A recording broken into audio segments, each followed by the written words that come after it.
Señora Mary no responde desde hace horas, gritó desesperada Luciana, su asistente personal, mientras mostraba el celular a los dos hijos mayores de la empresaria.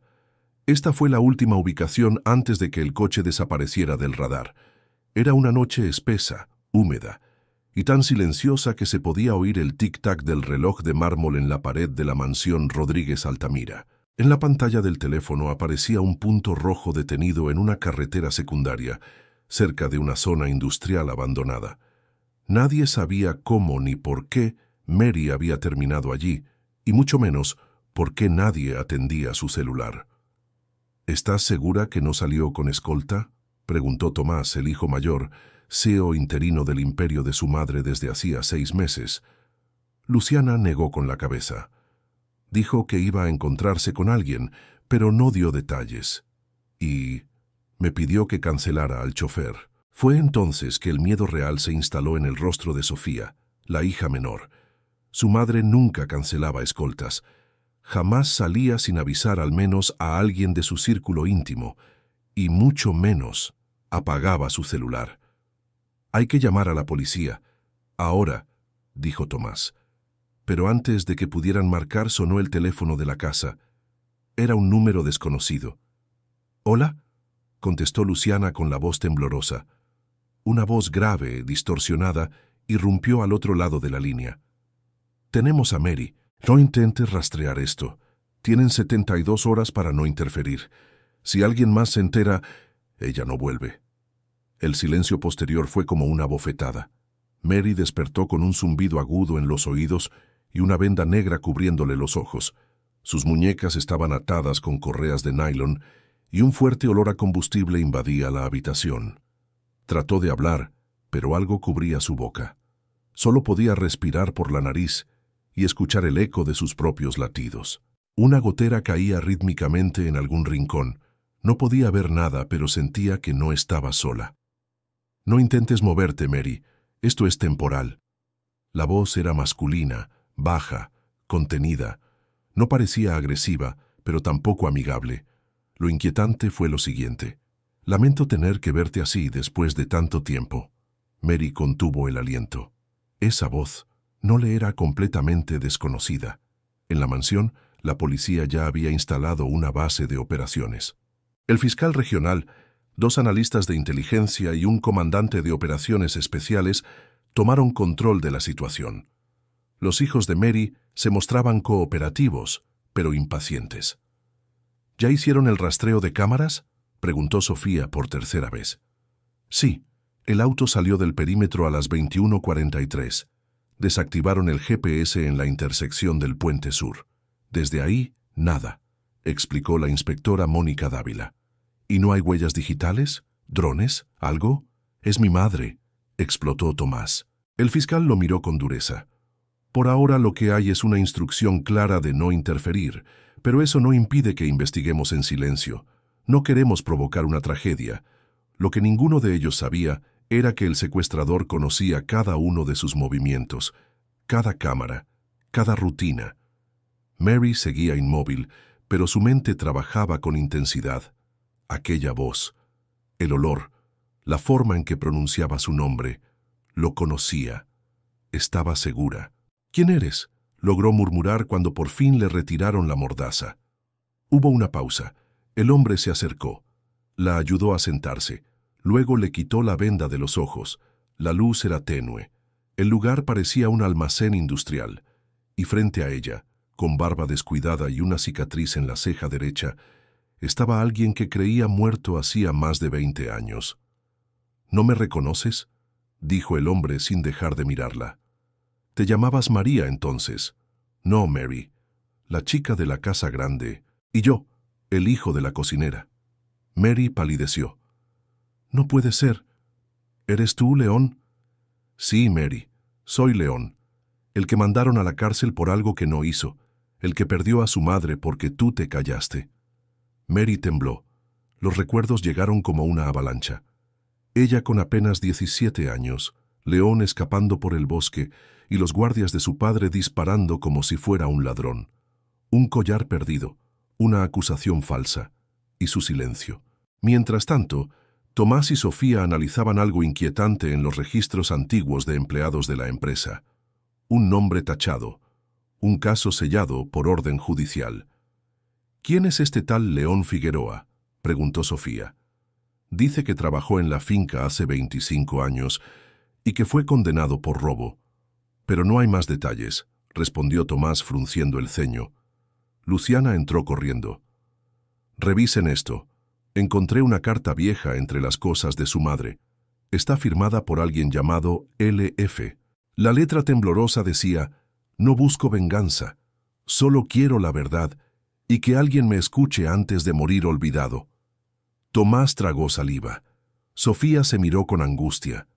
¿Podría ser este León el responsable del secuestro? ¿O había algo más detrás? En el almacén, Mary intentó acercarse a León, pero él retrocedió. No estoy aquí por dinero, Mary. Ya no me importa eso. Solo quiero que me digas por qué lo hiciste. ¿Por qué me dejaste solo? Yo tenía miedo, León. Tenía 17 años. Mi padre me habría matado si decía que fue culpa mía. Yo perdí ese collar, gritó Mary con lágrimas en los ojos. No sabes lo que sufrí. Lo que sufrió mi madre al morir pensando que yo era un delincuente. León apretó los puños. Mary se arrodilló.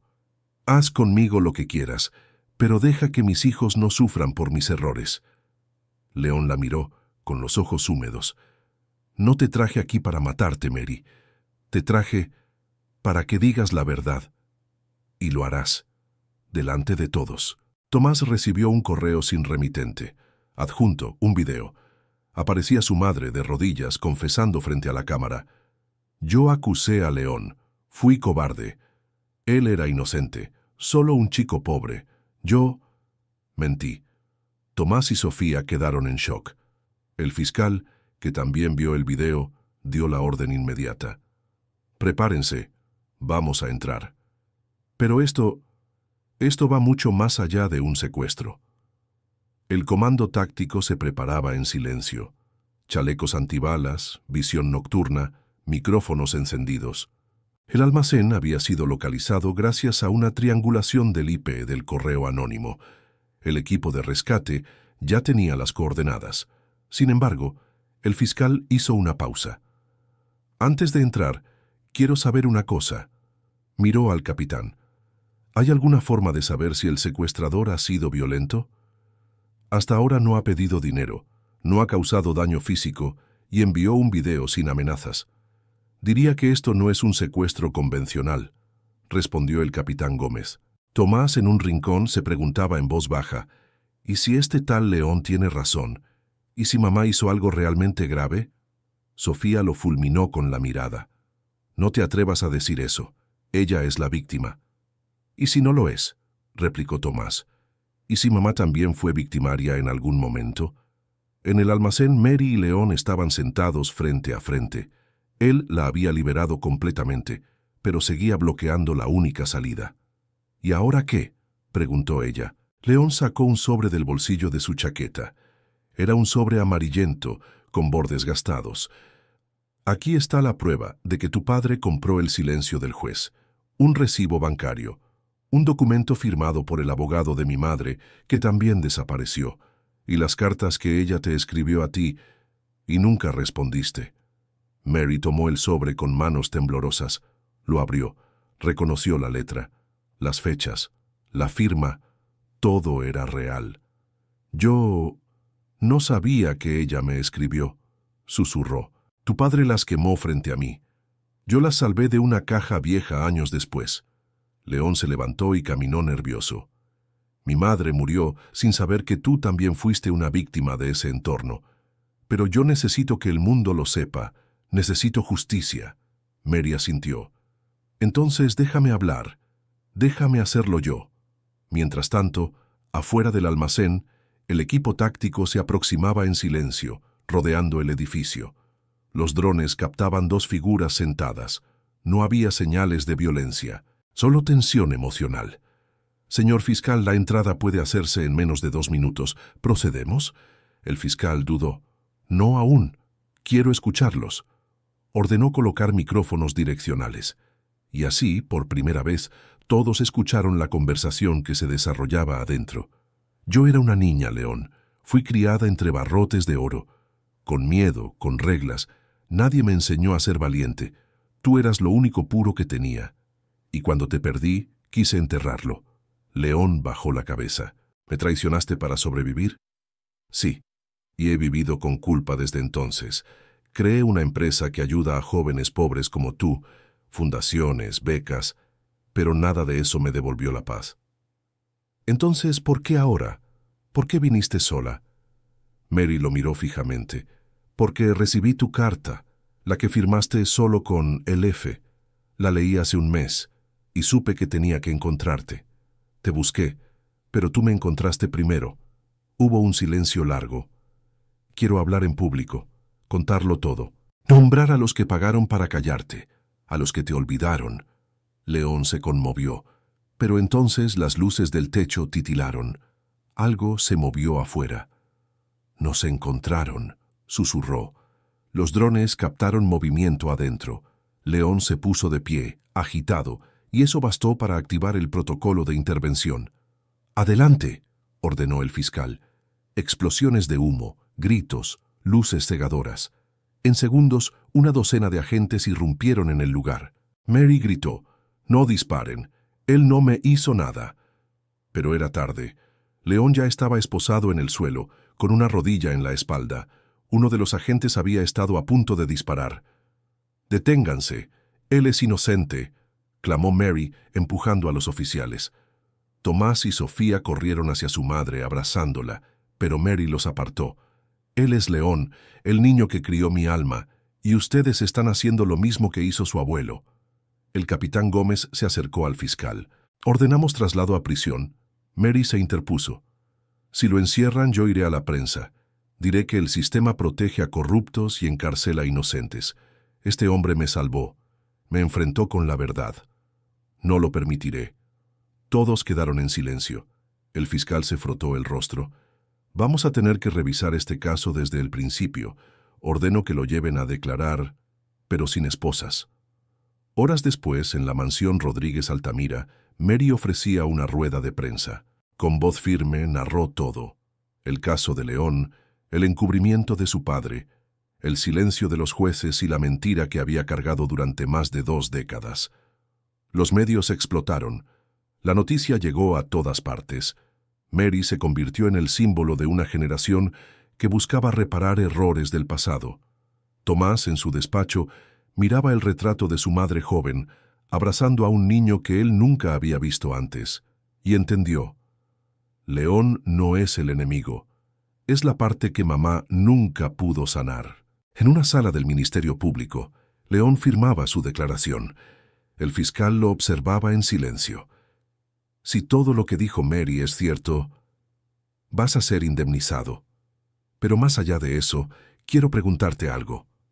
León lo miró. «¿Por qué no desapareciste? ¿Por qué volver ahora?» León sonrió con tristeza. «Porque no quería venganza.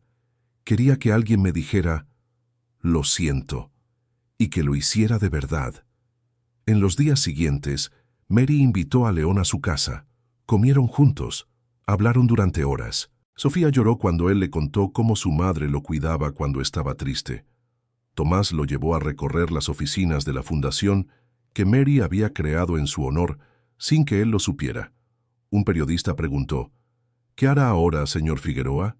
León respondió, «Lo que hago desde siempre, trabajar con las manos, solo que ahora con un corazón más liviano». Y así, la historia de una mentira enterrada durante años se transformó en un acto de redención pública. Mary no solo enfrentó su pasado, lo abrazó, lo reparó, y por fin encontró algo que ni el dinero ni el poder podían comprar: paz. A pesar de la calma aparente, el eco de la confesión de Mary seguía sacudiendo las estructuras del poder económico y político. En los medios, su nombre aparecía junto a titulares como «La millonaria que pidió perdón en público», «Mary Rodríguez Altamira rompe el silencio familiar» o «Caso León, la herida de una élite culpable». Los periodistas acampaban frente a su mansión. Las redes sociales se dividían entre quienes la alababan por su valentía y quienes la criticaban por haber callado durante décadas. Pero en el interior de esa casa, lo que importaba era otra cosa. ¿Estás segura de lo que estás haciendo, mamá?, preguntó Tomás. Mary respiró hondo, sentada frente al fuego. Tenía una manta sobre las piernas y los ojos húmedos, pero tranquilos. Estoy segura, hijo. Lo he estado toda mi vida, pero solo ahora me atrevo a actuar. Sofía, sentada en el suelo junto a ella, murmuró: ¿Qué pasará con la empresa si los patrocinadores se retiran? Ya tuvimos 3 reuniones canceladas. Mary la interrumpió con dulzura. Si perder dinero es el precio de la verdad, estoy dispuesta a pagarlo. León, por su parte, fue trasladado temporalmente a una casa segura, custodiada por la policía. Su imagen había recorrido el país. El hombre que perdonó, el secuestrador que nunca pidió rescate, el exconvicto que nunca fue culpable, sentado en el porche, bajo la luna, recibió la visita de alguien inesperado.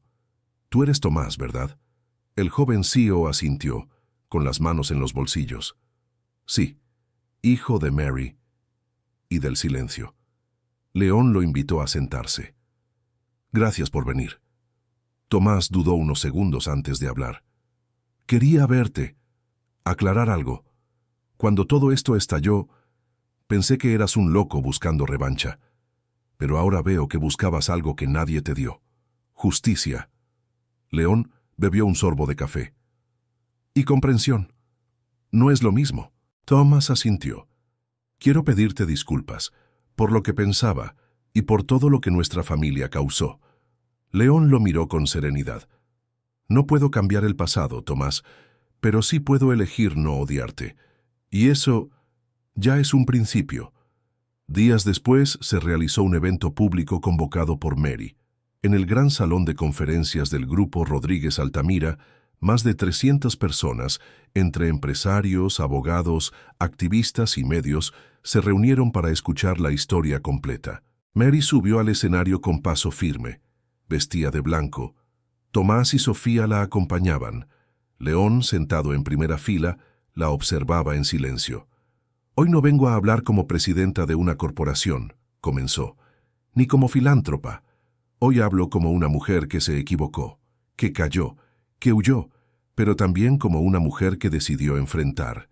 Relató todo, con detalles, sin adornos, con lágrimas, pero también con convicción. Contó cómo el sistema encubrió a su padre, cómo ella, por miedo, prefirió olvidar, y cómo el reencuentro con León le dio una segunda oportunidad. Y por eso, a partir de hoy, el Grupo Rodríguez Altamira creará el Fondo León Figueroa, una iniciativa para investigar casos de sentencias injustas, especialmente de jóvenes pobres silenciados por el sistema.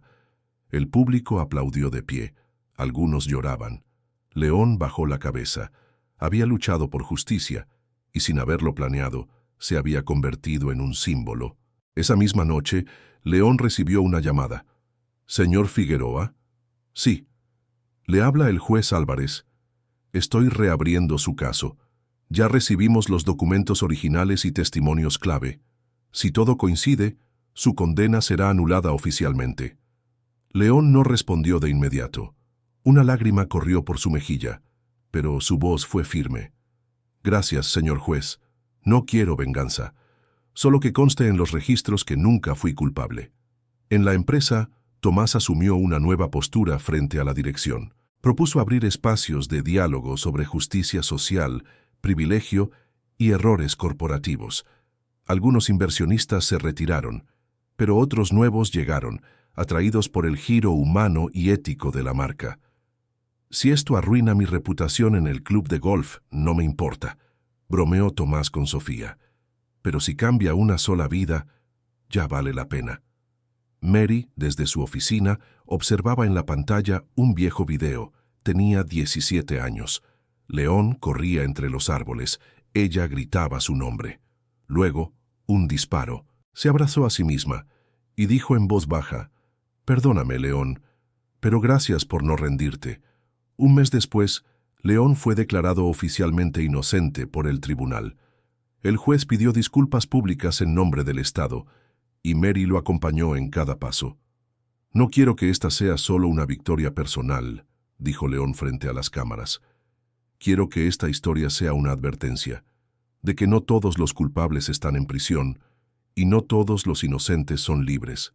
Aplausos, respeto y un nuevo comienzo». La historia de Mary y León dio la vuelta al mundo. Fue convertida en documental. En universidades se discutían los fallos judiciales sistémicos. Empresas comenzaron a revisar sus pasados. Fundaciones surgieron con nombres simbólicos.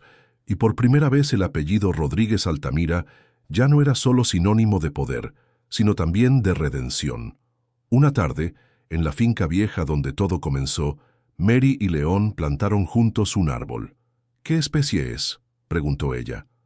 «Ceiba. Mi madre decía que sus raíces son fuertes, incluso si el viento las castiga». «Entonces es perfecto». Ambos lo regaron en silencio, sin cámaras, sin prensa. Solo ellos, dos personas que fueron niños con miedo y que ahora elegían sanar. Un año después, la mansión Rodríguez Altamira se había transformado. Donde antes había muros fríos, ahora había arte comunitario.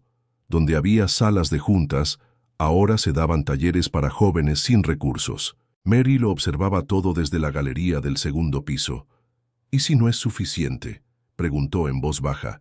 León, a su lado, miraba los murales pintados por adolescentes que habían salido del sistema penitenciario juvenil.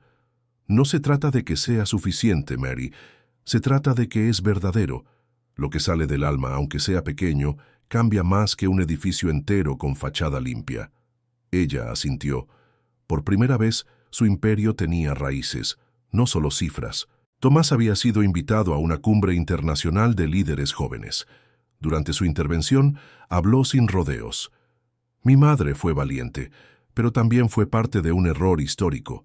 Yo crecí pensando que todo lo que teníamos era gracias a nuestro talento. Pero no es así. Nuestra riqueza se construyó sobre silencios. Y ahora nos toca reconstruir con verdad». Silencio. Luego, una ovación. Sofía, desde el público, lo miraba con orgullo. Sabía que no era fácil, pero lo estaban haciendo. Juntos. León recibió una oferta de una editorial. Querían publicar su historia, pero él dudaba. «No me interesa volverme famoso», dijo al editor. «No se trata de fama, se trata de testimonio. Su historia puede evitar nuevas injusticias». León aceptó, pero puso una condición: que el 100% de las ganancias se destinaran al fondo legal para inocentes condenados. El libro, titulado El silencio de los ricos, se convirtió en bestseller en menos de un mes. Mientras tanto, Mary recibía en su oficina a Clara Menéndez, una mujer humilde, madre soltera, cuyo hijo había sido encarcelado injustamente. «Leí su historia», le dijo Clara, conteniendo las lágrimas, «y me atreví a venir. Porque si usted pudo hablar, yo también». Mary le tomó las manos. «Ese es el verdadero éxito, Clara, que ya no tengas miedo». Y juntas empezaron un nuevo caso. Un periodista le preguntó a Mary en una entrevista, ¿volvería a cambiar algo de su vida? Ella pensó unos segundos. «Si pudiera, me gustaría haber hablado antes, porque el silencio fue más cruel que el error». «¿Y qué le diría hoy a León?». Mary sonrió. «Le diría gracias, por tener más coraje que yo, por enseñarme que la dignidad no depende del apellido, sino del alma». Una mañana León visitó la tumba de su madre, llevó flores, se arrodilló. «Mamá, no gané dinero, ni fama, pero tu nombre fue limpiado. Y la niña que tanto cuidaste, habló. Al final, valió la pena». Y el viento, suave, pareció acariciar su rostro como una bendición. Tomás organizó una cena privada con todos los empleados antiguos de la finca donde todo había comenzado. Quería escuchar sus historias, sus verdades. Hablaron de abusos, silencios, miradas evitadas.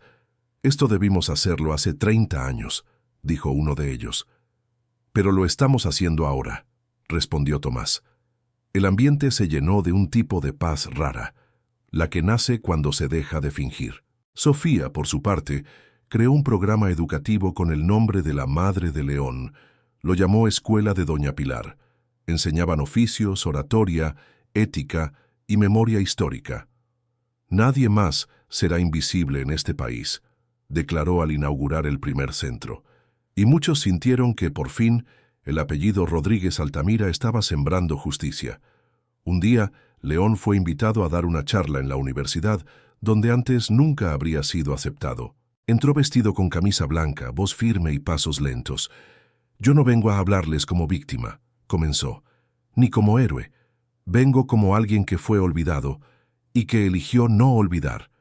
Los jóvenes tomaban nota. Algunos lloraban, y al final, una joven negra se le acercó. «Gracias por existir, señor León». Él sonrió. «Gracias por escuchar». Una tarde, Mary organizó un almuerzo familiar. Solo estaban sus hijos, León y Luciana, la fiel asistente que nunca la abandonó.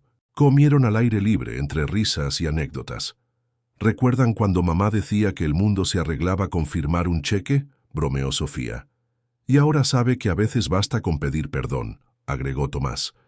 Mary alzó su copa, y con tener a las personas correctas cerca. Todos brindaron por lo perdido, por lo ganado, por lo transformado.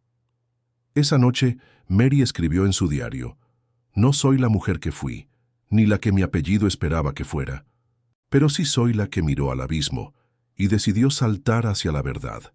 León me rescató sin quererlo, y yo al fin estoy viva de verdad». En la última página del libro de León, una dedicatoria: «A María, la niña que cayó, la mujer que habló y el alma que me devolvió la voz». Y con esa frase el pasado ya no era una herida, era una semilla. Los años pasaron, pero la historia de Mary y León jamás fue olvidada. En el aniversario del evento público que cambió sus vidas, se organizó una ceremonia íntima, en el mismo lugar donde Mary había confesado su verdad. Esta vez no había periodistas, solo personas que habían sido tocadas por esa historia. Luciana, ya jubilada, asistió con un bastón. Tomás y Sofía habían transformado la empresa en una fundación poderosa y ética. León, con canas visibles, caminaba con paso firme. Mersch, ahora con el rostro más sereno que nunca, sostenía un pequeño libro con sus memorias inéditas. «Hoy no celebramos una empresa», dijo Tomás al abrir la ceremonia. «Hoy celebramos lo que pasa cuando alguien decide no tener miedo».